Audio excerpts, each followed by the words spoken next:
اعوذ باللہ من الشیطان الرجیم بسم اللہ الرحمن الرحیم السلام علیکم۔ حور کا کوفیوں سے خطاب۔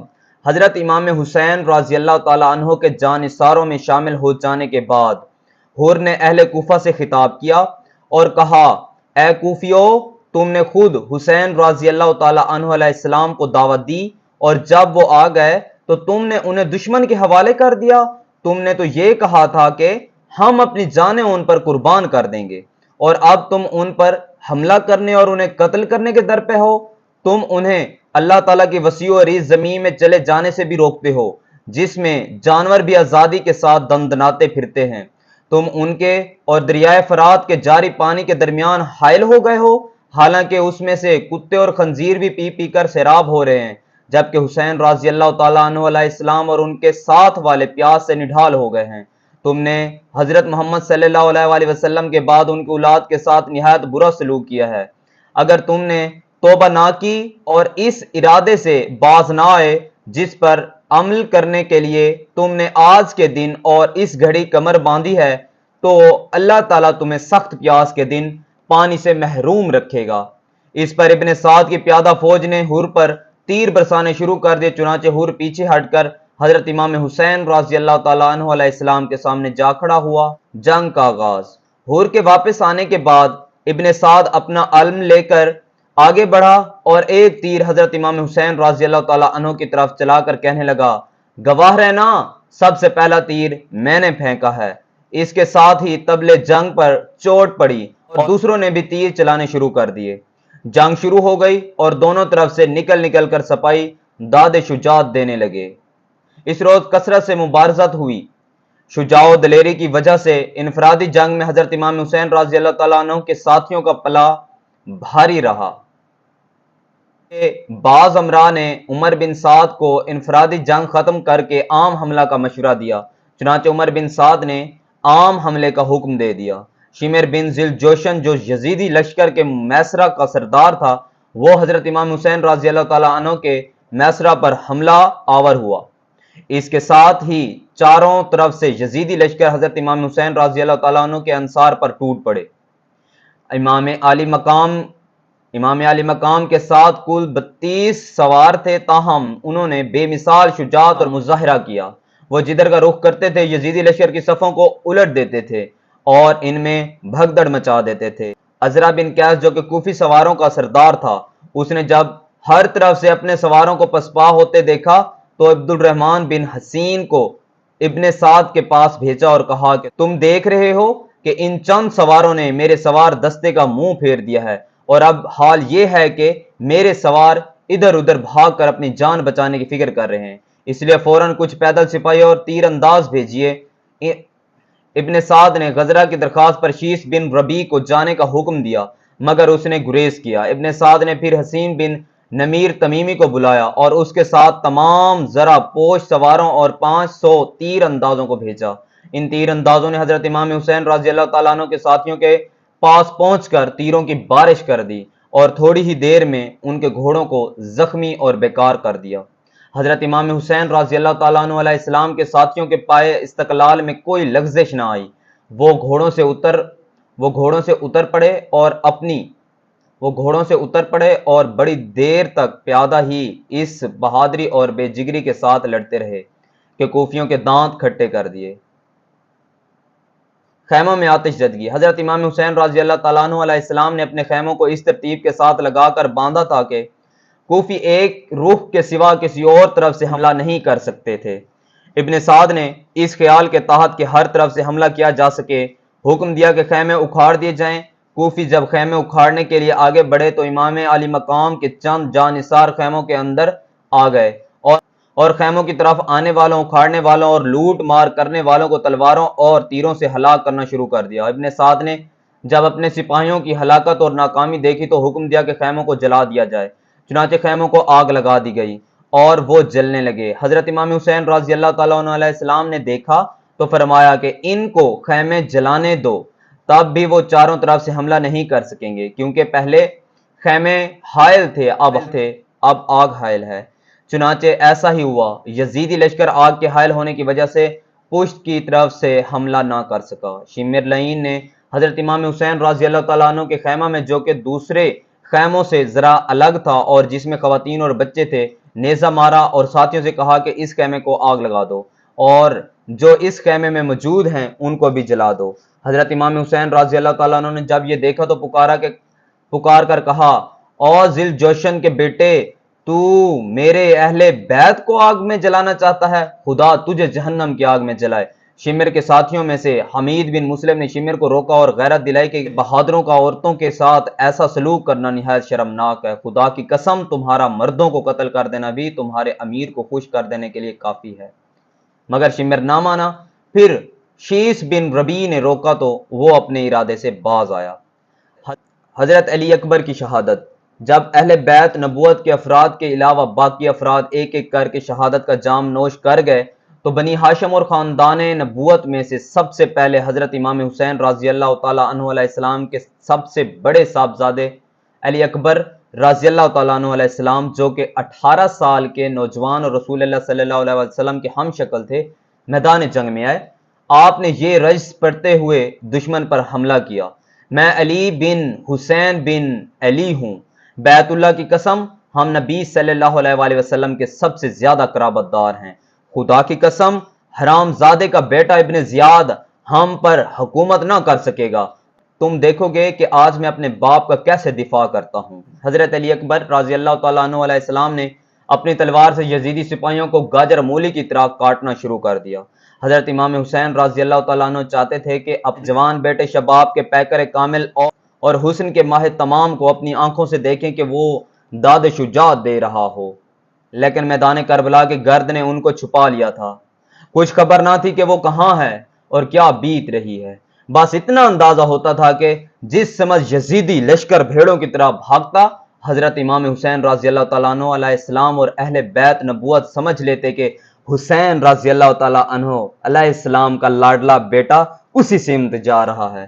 حضرت علی حیدر کرار رضی اللہ تعالیٰ عنہ علیہ السلام کا پوتا اور حضور اکرم صلی اللہ علیہ وآلہ وسلم کا یہ نواسہ دیر تک یزیدیوں کو واصل جہنم کرتا رہا، اگرچہ جسم پر 20 زخم لگے مگر لڑائی سے ہاتھ نہ روکا۔ لڑتے لڑتے جب پیاس کی شدت نے نڈھال کر دیا تو پانی کا ایک گھونٹ کر دوبارہ تازہ دم ہونے کے لیے آئے اور عرض کیا، ابا جان اگر پانی کا ایک گھونٹ مل جائے تو پھر تازہ دم ہو کر حملہ کروں۔ حضرت امام علی مقام رضی اللہ تعالیٰ عنہ علیہ السلام نے فرمایا، بیٹا علی پانی تو میسر نہیں ہے، ہاں لیکن میں اپنی سوکھی ہوئی زبان تیرے منہ میں ڈال سکتا ہوں۔ حضرت علی اکبر علیہ السلام رضی اللہ تعالیٰ عنہ نے حضرت امام حسین رضی اللہ تعالیٰ عنہ کی سوکھی ہوئی زبان چوسی اور پھر سے میدان جنگ میں جا پہنچے۔ دیر تک لڑنے کے بعد بے شمار زخم کھا کر آخر زمین پر گر پڑے۔ ایک نیزہ آپ کے سینے اقدس میں پیوست ہو گیا تھا۔ حضرت علی اکبر رضی اللہ تعالیٰ عنہ علیہ السلام نے گھوڑے کی زین سے گرتے ہوئے آواز دی، ابا جان مجھے سنبھالیے۔ حضرت امام حسین رضی اللہ تعالیٰ عنہ علیہ السلام بے ساختہ دوڑ پڑے، اپنے بیٹے کے پاس پہنچے تو عجیب انداز سے باپ کو تکتے ہوئے عرض کیا، ابا جان اگر آپ نیزے کا یہ پھل جسم سے نکال دیں تو میں ایک بار پھر میدان میں جانے کو تیار ہوں۔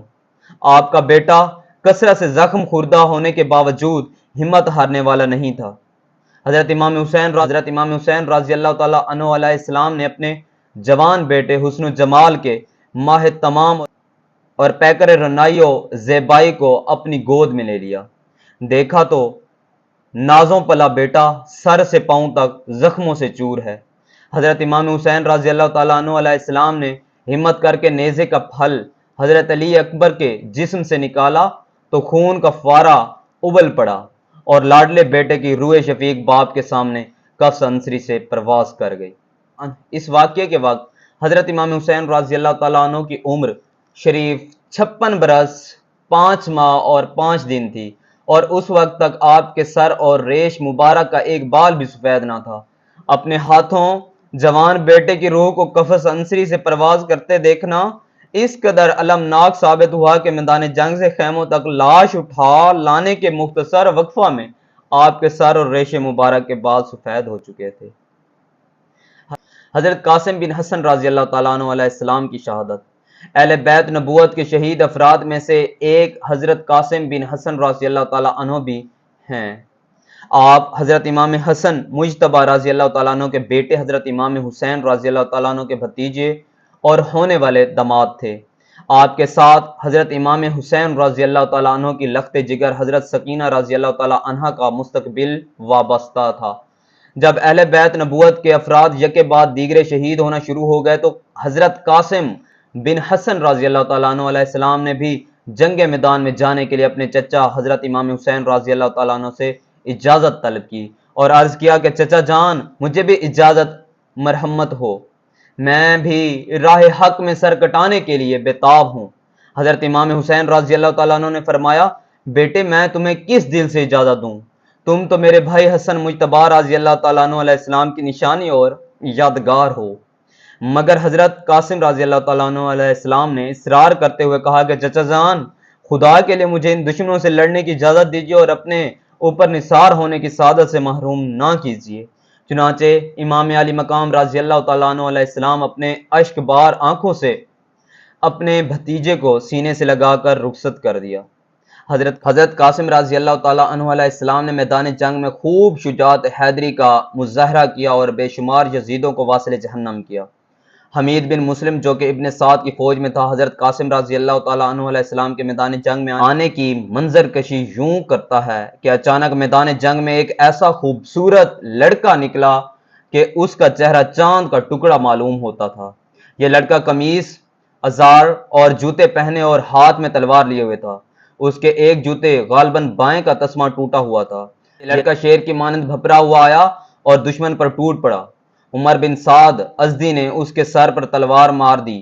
وہ نوجوان چلایا، ہے چچا جان، اور زمین پر گر پڑا۔ آواز سنتے ہی حضرت امام حسین رضی اللہ تعالیٰ عنہ بھپرے ہوئے شیر کی طرح عمر بن سعد ازدی پر جھپٹے اور تلوار سے وار کیا۔ عمر بن سعد نے وار کو بازو پر روکا تو اس کا بازو کوہنی سے کٹ کر گر پڑا۔ اس پر وہ چیختا چلاتا فرار ہوا۔ اہل کوفہ کے رسالہ کے جوان اسے بچانے کے لیے دوڑے، لیکن عمر بن سعد گھوڑوں کی زد میں آ گیا اور سموں تلے روندا گیا۔ راوی کا بیان ہے کہ جب غبار چھٹ گیا تو میں نے دیکھا کہ حضرت امام حسین رضی اللہ تعالیٰ عنہ علیہ السلام لڑکے کے سرہانے کھڑے ہیں اور لڑکا ایڑیاں رگڑ رہا ہے۔ حضرت امام حسین رضی اللہ تعالیٰ عنہ علیہ السلام نے فرمایا کہ جس قوم نے تجھے قتل کیا ہے اس کے لیے اللہ کی رحمت سے دوری ہے۔ قیامت کے دن وہ تیرے جد امجد کو تیرے قتل کا کیا جواب دیں گے؟ تیرے چچا کے لیے یہ تکلیف دہ امر ہے کہ تو پکارے اور وہ جواب نہ دے، یا وہ جواب دے تو اس سے تجھ سے کوئی فائدہ نہ ہو۔ خدا کی قسم تیرے چچا کے مخالف زیادہ ہو گئے ہیں اور معاون کم ہیں۔ اس کے بعد حضرت امام حسین رضی اللہ تعالیٰ عنہ نے سینے سے سینہ لگا کر اس شہید نوجوان کو اٹھا لیا اور اپنے بیٹے حضرت علی اکبر رضی اللہ تعالیٰ عنہ اور دوسرے شہداء کے پاس لے جا کر لٹا دیا۔ راوی کا بیان ہے کہ جب امام علی مقام رضی اللہ تعالیٰ عنہ علیہ السلام حضرت قاسم کو اٹھا کر لے جا رہے تھے تو ان کے پاؤں زمین سے رگڑ رہے تھے اور مجھے اب بھی ان کے پاؤں زمین پر گھسیٹتے ہوئے نظر آتے ہیں۔ میں نے اس لڑکے کے بارے میں پوچھا تو مجھے بتایا گیا کہ یہ قاسم بن حسن بن علی رضی اللہ تعالیٰ عنہ بن ابی طالب ہیں۔ اب تک حضرت علی اکبر رضی اللہ تعالیٰ عنہ، حضرت عبداللہ بن مسلم بن عقیل، حضرت عبداللہ بن جعفر کے 2 بیٹے اون اور محمد، حضرت عقیل بن ابی طالب کے 2 بیٹے حضرت عبد الرحمن اور جعفر اور قاسم بن حسن رضی اللہ تعالیٰ عنہ یکے بعد دیگر شہید ہو چکے تھے۔ حضرت علی اصغر رضی اللہ تعالیٰ عنہ علیہ السلام کی شہادت۔ خاندان نبوت کے افراد یکے بعد دیگر شہادت کے جام پی رہے تھے۔ حضرت امام حسین رضی اللہ تعالیٰ عنہ علیہ السلام اپنے رب کی رضا پر شاکر اپنے خیمے کے دروازے پر بیٹھے تھے۔ اسی دوران آپ کا سب سے چھوٹا بیٹا جس کا نام عبداللہ علی اصغر رضی اللہ تعالیٰ عنہ علیہ السلام تھا آپ کے پاس لایا گیا۔ آپ نے اسے گود میں لے لیا اور اسے چومتے اور پیار کرتے رہے۔ پھر آپ اپنے اہل و عیال کو وصیتیں کرنے میں مشغول ہو گئے۔ اس اثناء میں بنی اسد کے ایک شخص نے جسے ابن موقد النار کہتے تھے ایک تیر چلایا اور ننھے علی اصغر رضی اللہ تعالیٰ عنہ علیہ السلام کو امام علی مقام رضی اللہ تعالیٰ عنہ کی گود میں ہی ہلاک کر دیا۔ آپ نے بچے کے خون کا ایک چلو لیا اور آسمان کی طرف اچھال کر فریاد کی، اے میرے رب، تو نے آسمان سے ہماری فتح و نصرت اور آنت کو روک دیا ہے تو وہی کر جو تیری مصلحت ہو اور ان ظالموں سے ہمارا انتقام لے۔ حضرت امام حسین رضی اللہ تعالیٰ عنہ علیہ السلام کی شہادت۔ اہل بیت نبوت کے افراد جب ایک ایک کر کے شہادت پا گئے تو آخر میں حضرت امام حسین رضی اللہ تعالیٰ عنہ علیہ السلام نے میدان میں آنے کا ارادہ فرمایا۔ حضرت زین العابدین رضی اللہ تعالیٰ عنہ جو اس وقت بیمار تھے، امام علی مقام کے پاس آئے اور عرض کیا، ابا جان مجھ پر ایسی زیادتی تو نہ کیجئے، میرے ہوتے ہوئے آپ میدان میں جائیں، یہ مجھے گوارا نہیں۔ میں بھی اپنے باقی بھائیوں کی طرح اپنے نانا جان کا دیدار کرنا چاہتا ہوں، میں بھی اپنی دادی جان کی بارگاہ میں سرخرو ہونا چاہتا ہوں۔ اب شہادت کا جام پینے کی میری باری ہے۔ آپ نے فرمایا، بیٹے تو میدان جنگ میں نہیں جائے گا کہ خانواد رسول صلی اللہ علیہ وسلم کا ہر چراغ گل ہو چکا ہے، ہر پھول مرجھا چکا ہے، اب میری نسل میں فقط تو ہی باقی رہ گیا ہے، مجھے تو شہید ہونا ہی ہے، اگر تو بھی شہید ہو گیا تو میرے نانا کی نسل کیسے چلے گی؟ تجھے اپنے نانا کی نسل کی بقا کے لیے زندہ رہنا ہے۔ چنانچہ حضرت امام حسین رضی اللہ تعالیٰ عنہ علیہ السلام امام زین العابدین کو چھوڑ کر خود میدان کربلا میں اترے۔ مقابلے میں آپ دیر تک یزیدیوں کو واصل جہنم کرتے رہے۔ پورے یزیدی لشکر میں کوہرام مچا ہوا تھا۔ حضرت علی شیر خدا رضی اللہ تعالیٰ عنہ کا یہ بیٹا تلوار لے کر جس طرف نکل جاتا، یزیدی لشکر خوف زدہ بھیڑوں کی طرح آگے بھاگنے لگتا۔ آپ اپنی شمشیر تشنہ لب کی پیاس بے وفا اور موقع پرست کوفیوں کے خون سے بجھاتے رہے اور خود تلواروں اور نیزوں کے وار سہتے رہے۔ اس مارکہ کے دوران آپ کو بہت پیاس لگی۔ آپ نے پانی کے لیے دریائے فرات کا رخ کر لیا، مگر دشمن سخت مزاحمت کرنے لگا۔ اچانک ایک تیر آیا اور آپ کے چہرے کو زخمی کر دیا۔ آپ نے تیر کھینچ نکالا، پھر ہاتھ چہرے کی طرف اٹھائے تو دونوں چلو خون سے بھر گئے۔ آپ نے اپنا خون آسمان کی طرف اچھال دیا اور خدا کا شکر ادا کرتے ہوئے کہا، الہی میرا شکوہ تجھی سے ہے، دیکھ تیرے رسول صلی اللہ علیہ وسلم کے نواسے کے ساتھ کیا برتاؤ ہو رہا ہے۔ اس کے بعد شمر بن ذی الجوشن کوفہ کے تقریباً 10 آدمیوں کو ساتھ لے کر حضرت امام حسین رضی اللہ تعالیٰ عنہ کے خیمے کی طرف بڑھا، جہاں آپ کے اہل و عیال اور مال و اسباب تھا۔ حضرت امام حسین رضی اللہ تعالیٰ عنہ اپنے اہل خانہ اور کوفہ کی طرف آنے لگے تو شمر اپنے ساتھیوں کے ہمراہ آپ کے اور آپ کے قافلہ کے درمیان حائل ہو گیا۔ اس پر حضرت امام حسین رضی اللہ تعالیٰ عنہ علیہ السلام نے فرمایا، افسوس ہے تم پر، اگر تمہارا کوئی دین نہیں ہے اور تم قیامت کے دن سے نہیں ڈرتے تو کم از کم دنیا کے ذی حسب اور شریف انسان تو بنو۔ اپنے اوباشوں اور جاہلوں کو میرے اہل و عیال اور مال و اسباب سے دور رکھو۔ شمر نے جواب دیا کہ اے فاطمہ رضی اللہ تعالیٰ عنہ علیہ السلام کے بیٹے، تیرا یہ مطالبہ منظور ہے۔ عبداللہ بن عمار سے مروی ہے کہ جب حضرت امام حسین رضی اللہ تعالیٰ عنہ علیہ السلام کا محاصرہ ہوا تو میں نے دیکھا کہ آپ میمنہ پر حملہ آور ہوئے۔ حضرت امام حسین رضی اللہ تعالیٰ عنہ سے تمام سپاہی ڈر کے مارے بھاگ گئے۔ خدا کی قسم، میں حسین رضی اللہ تعالیٰ عنہ سے پہلے اور حضرت امام حسین رضی اللہ تعالیٰ عنہ کے بعد کوئی ایسا شخص نہیں دیکھا جو کثیر دشمنوں میں اس حالت میں گھرا ہوا ہو کہ اس کی اولاد اور ساتھی قتل ہو گئے ہوں، مگر پھر بھی وہ حضرت امام حسین رضی اللہ تعالیٰ عنہ علیہ السلام کی طرح شجاع، دلیر اور مطمئن ہو۔ حضرت امام حسین رضی اللہ تعالیٰ عنہ دن کا طویل حصہ میدان میں کھڑے رہے۔ اگر لوگ چاہتے تو فوراً آپ کو قتل کر دیتے، لیکن ہر شخص دوسرے پر ٹالتا رہا، کیونکہ حضرت امام حسین رضی اللہ تعالیٰ عنہ علیہ السلام کا گناہ کوئی بھی اپنے ذمہ نہ لینا چاہتا تھا۔ آخر شمر بن ذی الجوشن نے کہا، تمہارا برا ہو، کیا انتظار کر رہے ہو؟ کام تمام کیوں نہیں کرتے؟ اب ہر طرف سے نرگا ہوا آپ نے پکار کر کہا، کیا میرے قتل پر ایک دوسرے کو ابھارتے ہو؟ واللہ میرے بعد کسی بندے کے قتل پر خدا تعالیٰ اتنا ناخوش نہیں ہوگا جتنا میرے قتل پر ناخوش ہوگا۔ شمر لعین کے اکسانے پر یزیدی لشکر حضرت امام حسین رضی اللہ تعالیٰ عنہ پر ہر طرف سے ٹوٹ پڑا۔ زرہ بن شریک تمیمی نے آگے بڑھ کر آپ کے بائیں کندھے پر تلوار ماری، جس سے آپ لڑکھڑا گئے۔ اس پر سب حملہ آور پیچھے ہٹ گئے۔ پھر سنان بن ابی عمر بن انس نحفی نے آگے بڑھ کر آپ کو نیزہ مارا، جس سے آپ گھائل ہو کر گر پڑے۔ سنان نے سواری سے اتر کر آپ کو ذبح کر دیا اور سر تن سے جدا کر کے خولی بن یزید کے حوالے کر دیا۔ بعض روایات کے مطابق حضرت امام حسین رضی اللہ تعالیٰ عنہ علیہ السلام کو شہید کرنے والا شمر بن ذی الجوشن تھا، اور یہ بھی کہا جاتا ہے کہ آپ کو بنی مزہج کے ایک آدمی نے شہید کیا۔ یزیدی لشکر کے بدبختوں نے آپ کے جسم مبارک کے تمام کپڑے اتار لیے۔ آپ کا جبہ جو کہ خزم عصری کا تھا وہ قیس بن محمد اسعس نے تانبے سر سے اتار لیا، بحر بن کعب نے پائجامہ لیا، اسود بن خالد نے نالین اتار لیں، عمرو بن یزید نے امامہ مبارک لے لیا، یزید بن شبل نے چادر لے لی، سنان بن انس نیفی نے زرہ اور انگوٹھی اتار لی، بنی نہش کے ایک شخص نے تلوار لے لی جو بعد میں حبیب بن بدیل کے خاندان میں آ گئی۔ اس قدر ظلم و ستم ڈھانے کے بعد بھی یزیدیوں کا جذبہ باز و عناد ختم نہ ہوا۔ انہوں نے حضرت امام حسین رضی اللہ تعالیٰ عنہ کے جسم عطر کو گھوڑوں کی ٹاپوں سے پامال کر کے ریزہ ریزہ کر ڈالا۔ اس صفاقی کے بعد بدبختوں نے اہل بیت نبوت کے خیموں میں داخل ہو کر اہل بیت کا سارا سامان لوٹ لیا۔ حضرت امام حسین رضی اللہ تعالیٰ عنہ علیہ السلام شہید ہوئے تو آپ کے بدن مبارک پر نیزے کے 33 اور تلوار کے 34 زخم تھے۔ حضرت امام زین العابدین رضی اللہ تعالیٰ عنہ علیہ السلام کو، جو کہ ابھی چھوٹے لڑکے تھے، آپ کی عمر 11 یا 13 سال تھی اور مریض تھے، قتل کرنے کا ارادہ کیا تو حمید بن مسلم نے، جو شمر کے ساتھیوں میں سے تھا، اسے روک دیا۔ پھر عمر بن سعد خیموں میں آ گیا اور اس نے کہا کہ خبردار کوئی ان عورتوں کے قریب نہ جائے اور نہ کوئی اس لڑکے کو قتل کرے، اور جس نے ان کے مال میں سے کوئی چیز لی ہو واپس کر دے۔ راوی کا قول ہے کہ خدا کی قسم کسی نے بھی کوئی چیز واپس نہ کی۔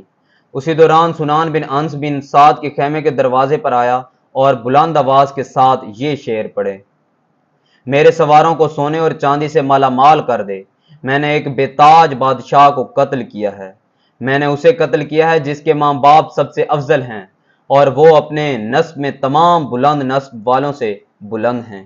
ابن سعد نے کہا کہ اسے اندر لے آؤ۔ جب وہ اندر آ گیا تو ابن سعد نے اسے کوڑے سے مارا اور کہا افسوس ہے تجھ پر، کیا تو دیوانہ ہے؟ اگر تیرے یہ شعر ابن زیاد سنتا تو تجھے قتل کر دیتا۔ خاندان نبوت کے مقتولین میدان کربلا میں حضرت امام حسین رضی اللہ تعالیٰ عنہ علیہ السلام کے ساتھیوں میں 72 آدمی شہید ہوئے، جنہیں اہل غازریہ میں سے بنی اسد کے لوگوں نے دوسرے روز دفن کر دیا۔ خاندان نبوت میں سے جو افراد شہید ہوئے ان کی تفصیل درج ذیل ہے۔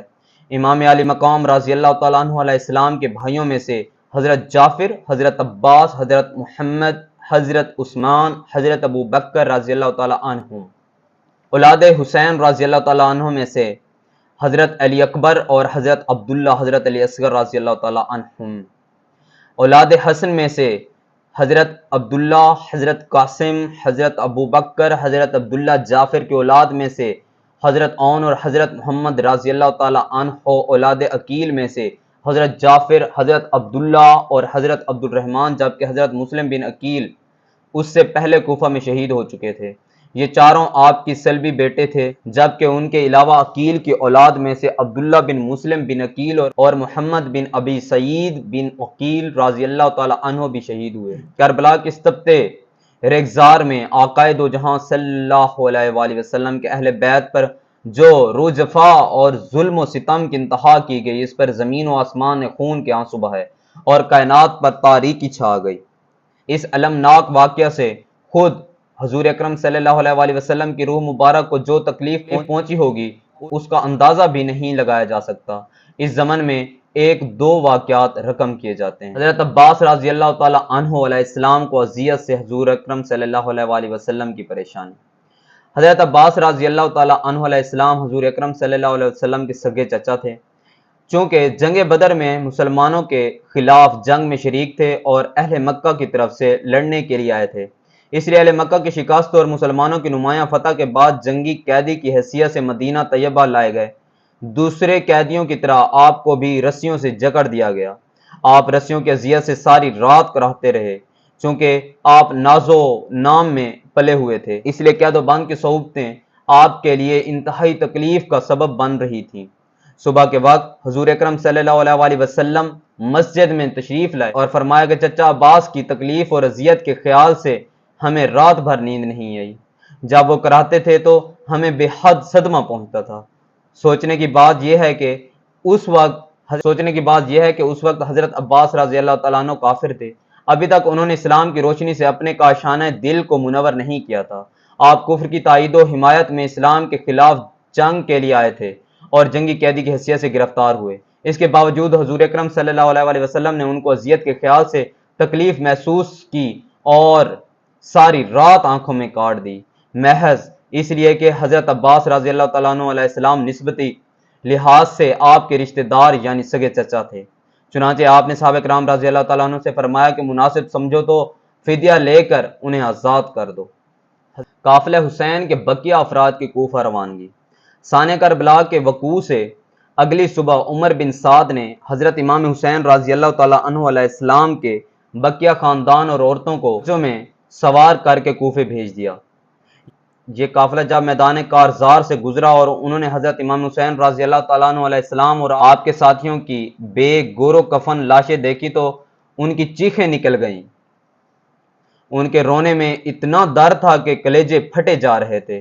حضرت زینب رضی اللہ تعالیٰ عنہ نے انتہائی درد و کرب کے ساتھ روتے ہوئے کہا، اے اللہ کے رسول، آپ کی دہائی ہے، دیکھیے یہ حسین رضی اللہ تعالیٰ عنہ علیہ السلام چٹیل میدان میں خون سے لتھڑے ہوئے عذاب بریدہ پڑے ہیں۔ اے رسول خدا صلی اللہ علیہ وسلم، آپ کی دہائی ہے کہ آپ کی بیٹیاں اسیر ہیں، آپ کی اولاد کے لاشیں بے گور و کفن پڑے ہیں اور ہوائیں ان پر خاک اڑا رہی ہیں۔ حضرت زینب رضی اللہ تعالیٰ عنہ کی یہ دلدوز فریاد سن کر دوست دشمن سب رو پڑے۔ شہداء کی تدفین۔ جب یزیدی لشکر کربلا سے کچھ دور چلا گیا، شہادت کے دوسرے یا تیسرے روز قبیلہ بنو اسد کے لوگ آئے جو دریائے فرات کے کنارے غازریہ میں رہتے تھے، اور انہوں نے امام علی مقام رضی اللہ تعالیٰ عنہ حضرت امام حسین علیہ السلام کے تن بے سر کو ایک جگہ اور باقی شہداء کو دوسری جگہ دفن کیا۔ سر انور پر نور اور سفید پرندے۔ اہل بیت نبوت کے قافلے کے بقیہ افراد 11 محرم الحرام کو کوفہ پہنچے، جبکہ شہداء کے سر پہلے ہی پہنچائے جا چکے تھے۔ امام علی مقام رضی اللہ تعالیٰ عنہ علیہ السلام کے سر انور کو ابن سعد نے خولی کے ہاتھ ابن زیاد کے پاس بھیجا تھا۔ جب خولی حضرت امام حسین رضی اللہ تعالیٰ عنہ علیہ السلام کا سر لے کر کوفہ پہنچا تو قصر عمارت کا دروازہ بند ہو چکا تھا، چنانچہ وہ سر انور کو لے کر اپنے گھر پہنچا اور ایک برتن کے نیچے ڈھانک کر رکھ دیا۔ پھر اپنی بیوی نوار کے پاس جا کر کہا کہ میں تیرے لیے زمانے بھر کی عزت لایا ہوں۔ اس نے پوچھا وہ کیا ہے؟ خولی نے کہا حسین علیہ السلام کا سر لے کر آیا ہوں۔ اس کی بیوی نے کہا لوگ تو سونا اور چاندی لاتے ہیں اور تو رسول خدا صلی اللہ علیہ وسلم کے نواسی کا سر لایا ہے؟ خدا کی قسم میں آئندہ کبھی تیرے شاباش نہ ہوں گی۔ یہ کہہ کر وہ بستر سے اٹھ گئی۔ اس پر خولی اپنی دوسری بیوی کو جو بنو اسد سے تھی بلا لیا اور وہ اس کے ساتھ سوئی۔ نوار خولی کے پاس سے اٹھ کر وہاں آ بیٹھی جہاں حضرت امام حسین رضی اللہ تعالیٰ عنہ کا سر انور رکھا ہوا تھا۔ وہ کہتی ہے خدا کی قسم میں نے دیکھا کہ ایک نور برابر آسمان سے اس برتن تک ستون کی مانند چمک رہا ہے، اور میں نے سفید پرندے دیکھے جو برتن کے ارد گرد منڈلا رہے تھے۔ جب صبح ہوئی تو خولی سر انور کو ابن زیاد کے پاس لے گیا۔ امام علی مقام کا سر انور اور ابن زیاد۔ اگلے دن ابن زیاد کا دربار لگا اور لوگوں کے لیے اذن عام ہوا تو بھرے دربار میں اس کے سامنے حضرت امام حسین رضی اللہ تعالیٰ عنہ علیہ السلام کا سر مبارک ایک تشت میں رکھ کر پیش کیا گیا۔ حمید بن مسلم کا بیان ہے کہ مجھے عمر بن سعد نے فتح و نصرت کی خوشخبری اور اپنی عافیت کا پیغام دے کر اپنے اہل و عیال کے ساتھ کوفہ بھیجا۔ جب میں وہاں پہنچا تو ابن زیاد دربار لگائے ہوئے تھا اور ملاقاتیوں کا ایک وفد اس کے پاس بیٹھا تھا۔ میں بھی ان کی مجلس میں جا کر بیٹھ گیا۔ میں نے دیکھا کہ حضرت امام حسین رضی اللہ تعالیٰ عنہ علیہ السلام کا سر مبارک رکھا ہوا تھا۔ وہ تھوڑی دیر اپنی چھڑی سے آپ کے سامنے کے دانتوں کو کریدتا رہتا، جس پر حضرت زید بن ارقم سے نہ رہا گیا اور وہ پکار اٹھے کہ چھڑی کو ان دانتوں پر سے دور ہٹاؤ، قسم ہے اس خدا کی جس کے سوا کوئی معبود نہیں ہے۔ میں نے رسول اللہ صلی اللہ علیہ وسلم کو اپنی آنکھوں سے دیکھا کہ وہ ان ہونٹوں کو چوم رہے تھے۔ یہ کہہ کر ابن ارقم رضی اللہ تعالیٰ عنہ علیہ السلام پھوٹ پھوٹ کر رو دیے۔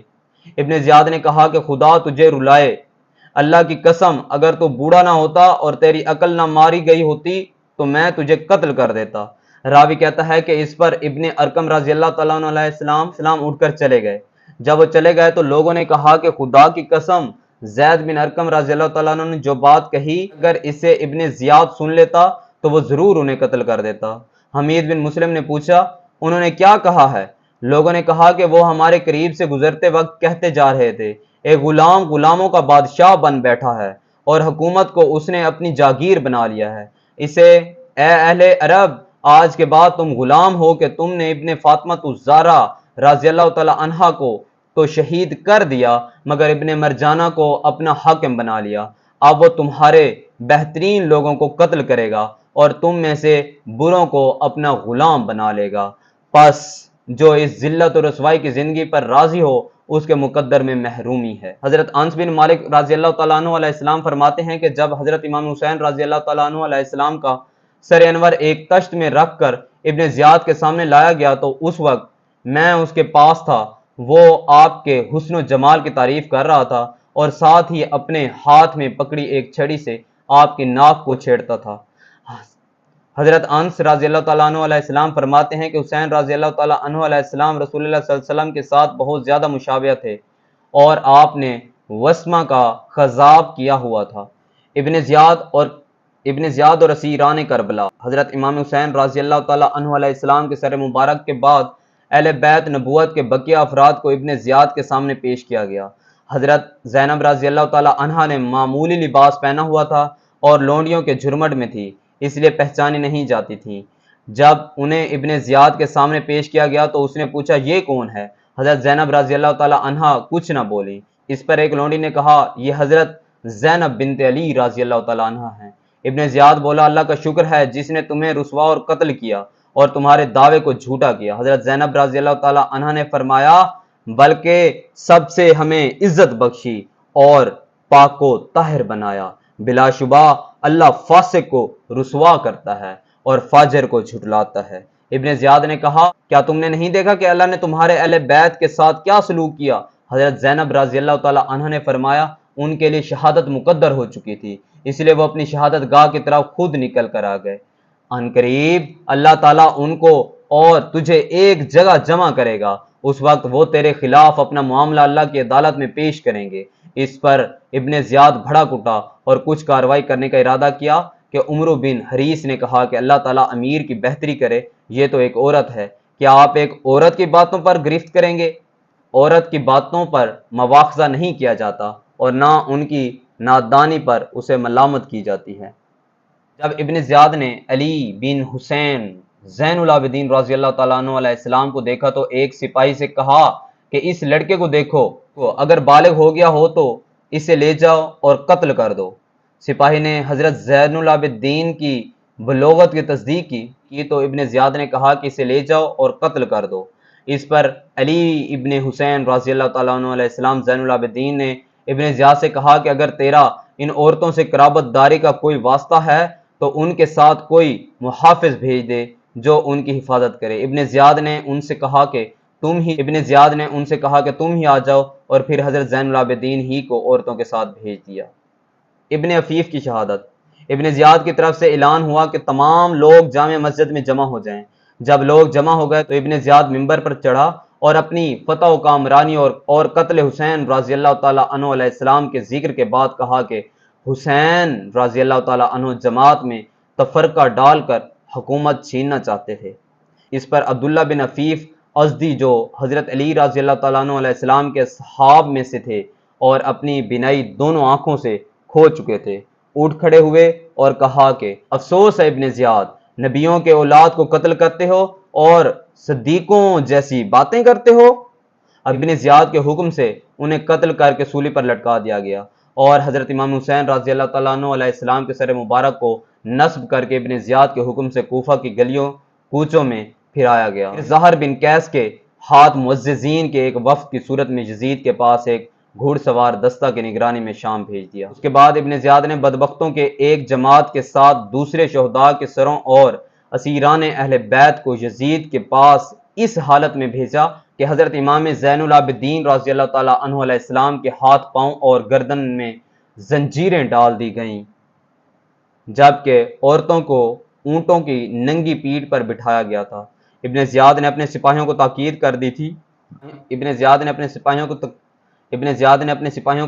کر دی تھی کہ وہ راستے میں سروں کو نیزوں پر چڑھا کر لوگوں کو بتاتے ہوئے جائیں کہ یزید کی مخالفت کرنے والے اس انجام سے دو چار ہوئے، تاکہ لوگ ڈر کر مخالفت سے باز رہیں۔ امام علی مقام کا سر مبارک لے جانے والے قافلے کے راستہ میں ایک منزل پر ایک گرجا تھا۔ رات گزارنے کے لیے قافلے نے وہاں قیام کیا، اور بقول ابن کثیر وہ لوگ آپ کا سر مبارک پاس ہی رکھ کر شراب پینے لگے کہ اتنے میں پردہ غیب سے ایک آہنی قلب نمودار ہوا اور دیوار پر خون سے لکھا، کیا حسین رضی اللہ تعالیٰ عنہ علیہ السلام کو شہید کرنے والے یہ امید بھی لگائے بیٹھے ہیں کہ قیامت کے روز ان کے نانا صلی اللہ علیہ وآلہ وسلم ان کی شفاعت کریں گے۔ جس گرجا میں یہ قافلہ ٹھہرا ہوا تھا، اس گرجے کے راہب نے جب شہیدوں کے سروں کو نیزوں پر اور چند عورتوں کی حالت اسیری اور مظلومیت میں دیکھا تو اس کے دل پر بڑا اثر ہوا۔ اس نے حالات دریافت کیے۔ جب اس کو سب کچھ معلوم ہوا تو وہ سخت حیران ہوا اور کہنے لگا کہ تم لوگ بہت برے ہو، کیا کوئی اپنے نبی کی اولاد کے ساتھ بھی ایسا سلوک کر سکتا ہے جیسا تم نے کیا ہے؟ پھر اس راہب نے ان بدبختوں سے کہا کہ اگر تم ایک رات کے لیے اپنے نبی صلی اللہ علیہ وآلہ وسلم کے نواسے کا سر میرے پاس رہنے دو اور مجھے ان عورتوں کی خدمت کا موقع دو تو میں تم کو 10,000 دینار اس کے بدلے میں دوں گا۔ وہ ظالم سم و زر کے غلام تھے، اس لیے انہوں نے 10,000 دینار کی خاطر ایک رات راہب کے پاس پڑاؤ کرنا قبول کر لیا۔ راہب نے اپنے گھر کو خالی کر لیا، پردہ دار مقدس بیویوں کو گھر کی چار دیواری میں ایک صاف ستھرا کمرہ رات گزارنے کے لیے پیش کیا، اور اپنی خدمات پیش کرتے ہوئے کہا کہ کسی چیز کی بھی ضرورت ہو تو مجھے بتاؤ، اگرچہ میں مسلمان نہیں ہوں لیکن میرے دل میں تمہارے خاندان کی بڑی عزت ہے۔ اس نے صبر کی تلقین بھی کی اور کہا کہ اللہ والوں کو اللہ کی راہ میں بڑی بڑی تکلیفیں اور مصیبتیں آتی ہیں، انہوں نے صبر کیا تو اللہ تعالیٰ نے انہیں صبر کا بہت اچھا بدلہ دیا۔ اب تمہارے لیے بھی سوائے صبر کے کوئی چارہ باقی نہیں ہے۔ اہل بیت نبوت کی پاک باز عورتوں نے اس کی ہمدردی کا شکریہ ادا کیا اور دعائیں دی۔ راہب نے گرجے کے خادم سے کہا کہ رات بھر ان مقدس عورتوں کی خدمت کرو کہ یہ مسلمانوں کے نبی صلی اللہ علیہ وسلم کی بیٹیاں ہیں۔ وہ خود امام علی مقام کے سر انور کو ایک دھوئے ہوئے صاف اجلے تشت میں رکھ کر چہرہ مبارک، مقدس زلفوں اور داڑھی مبارک کے بالوں کو جو غبار اور خون وغیرہ سے اٹے ہوئے تھے دھونے لگا۔ اس نے چہرہ مبارک دھو کر صاف کیا اور عطر کافور لگا کر معطر کیا، پھر بڑے ادب اور تعظیم کے ساتھ ساری رات سر انور کے سامنے بیٹھا زار و قطار روتا رہا۔ ساری رات اس خدمت کے عوض خانواد رسول صلی اللہ علیہ وسلم کی مقدس بیویاں اس راہب کو دعائیں دیتی رہیں۔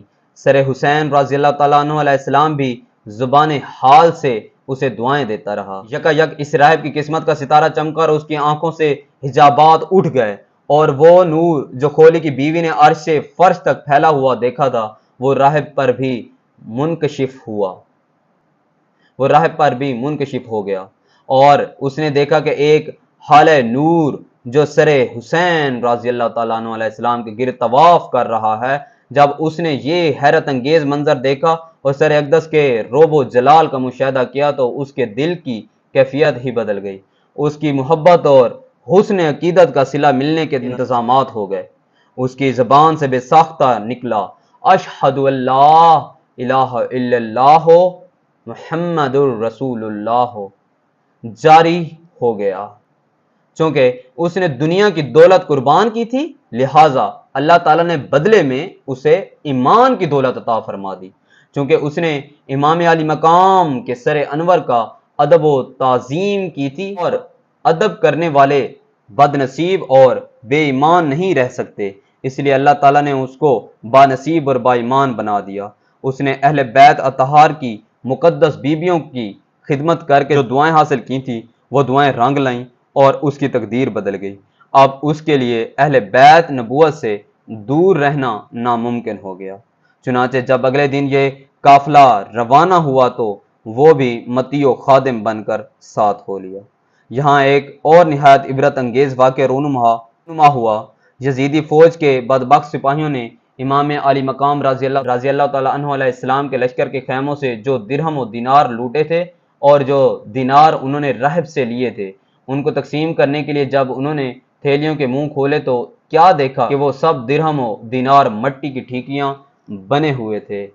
ان کے ایک طرف یہ آیت مبارکہ لکھی ہوئی تھی، اور اے مخاطب تو ہرگز یہ خیال مت کرنا کہ جو ظلم جو کچھ کرتے ہیں اللہ تعالیٰ ان کے اعمال سے بے خبر ہے، اور جن لوگوں نے ظلم ڈھایا ہے ان کو بہت جلد معلوم ہو جائے گا کہ انہیں کس کروٹ لوٹایا جائے گا۔ یزیدی فوج کے سپاہیوں کے پاس درہم و دینار کا ٹھیکریاں بن جانا ایک تنبیہ تھی کہ بدبختو، تم نے اس فانی اور مادی دنیا کے لیے دین چھوڑا ہے اور آل رسول صلی اللہ علیہ وسلم پر ظلم و ستم کیا ہے۔ یاد رکھو دین تو تم نے چھوڑ ہی دیا، مگر جس فانی اور بے وفا دنیا کے لیے تم نے دین چھوڑا ہے وہ بھی تمہارے ہاتھ نہیں آئے گی، اور تم خسر دنیا والآخرہ کے مستحق بنو گے۔ جب سر حسین رضی اللہ تعالیٰ عنہ علیہ السلام دیگر شہداء کے سروں اور اسیران کربلا کے ہمراہ یزیدوں کے دربار میں پہنچا تو یزید نے ان کے ساتھ کیا سلوک کیا، اس سلسلے میں مختلف روایات کتب تاریخ سے ملتی ہیں۔ اختصاراً ہم دو روایات یہاں نقل کرتے ہیں۔ پہلی روایت، ایک روایت کے مطابق جب شہداء کے سر اور اسیران کربلا یزید کے پاس دمشق پہنچے تو یزید نے دربار لگایا اور عام و خاص کو دربار میں آنے کی اجازت دی۔ لوگ اندر داخل ہوئے تو انہوں نے دیکھا کہ حضرت امام حسین رضی اللہ تعالیٰ عنہ علیہ السلام کا سر انور یزید کے سامنے رکھا ہوا ہے۔ یزید کے ہاتھ میں ایک چھڑی تھی جس کو وہ آپ رضی اللہ تعالیٰ عنہ علیہ السلام کے دندان مبارک پر مارتا تھا اور کہتا تھا کہ اب تو ان کی اور ہماری مثال ایسی ہے۔ اب تو حسین ابن الحمام نے کہا ہے، ہماری قوم نے انصاف کرنے سے انکار کر دیا تھا، بس ان تلواروں نے انصاف کر دیا جو ہمارے دائیں ہاتھ میں تھیں، جن سے خون ٹپکتا ہے۔ انہوں نے ایسے لوگوں کی کھوپڑیاں توڑی جو ہم پر غالب تھے اور نہایت نافرمان اور ظالم تھے۔ حضرت ابو برزہ اسلمی رضی اللہ تعالیٰ عنہ نے جب دیکھا کہ یزید حضرت امام حسین رضی اللہ تعالیٰ عنہ کے دندان مبارک پر چھڑی مار رہا ہے تو وہ یہ بے ادبی برداشت نہ کر سکے۔ انہوں نے یزید سے کہا کہ اے یزید، تو اپنی چھڑی حضرت امام حسین رضی اللہ تعالیٰ عنہ علیہ السلام کے دانتوں پر مار رہا ہے، اس گستاخی سے باز آ جا۔ میں نے بارہا نبی اکرم صلی اللہ علیہ وسلم کو ان ہونٹوں کو چومتے ہوئے دیکھا ہے۔ بے شک اے یزید، کل قیامت کے دن جب تو آئے گا تو تیرا شفیع ابن زیاد ہوگا، اور یہ حسین آئیں گے تو ان کے شفیع حضرت محمد صلی اللہ علیہ وسلم ہوں گے۔ یہ کہہ کر حضرت ابو برزہ رضی اللہ تعالیٰ عنہ علیہ السلام وہاں سے چلے گئے۔